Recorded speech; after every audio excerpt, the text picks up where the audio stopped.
ببینید دوستان، برای هواگیری دستگاه پکیج شما باید یه کاری انجام بدید. معمولا ما یه قطعه داریم به نام ایرونت پشت پمپ، معمولا پشت پمپ تعبیه شده. این به صورت اتومات وقتی شما پیچشون، چرا تامین سرویس کارا میگن همیشه پیچ اینو باید یه مقدار شل نگه دارین؟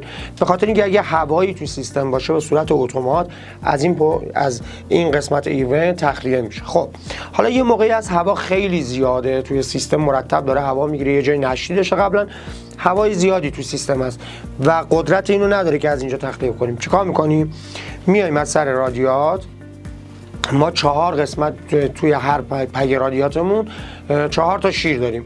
یکی ورودی آب گرممونه، یکی خروجی آب گرممونه، یه دونه در قسمت بالا معمولا تعبیه میشه پیچ هواگیری هست و قسمت پایین که معمولا هماچار 17 میخوره پیچ تخلیه‌مون هست. خب حالا ما یه زمانایی از رادیاتمون احساس میکنیم که خیلی خوب گرم نمیشه. از کجا بفهمیم که مثلا رادیاتمون رسوب گرفته، این مشکل براش پیش اومده یا چیز دیگه است؟ ما اون قسمتی که اون پیچی که در قسمت چپ، معمولا در قسمت چپ یا راست قسمت پایین دستگاه هست که هیچ لوله‌ای هم بهش وصل نیست، اونو باز میکنیم، البته سیستم رو خاموش میکنیم، اونو باز میکنیم که فشار بیش از حد نباشه.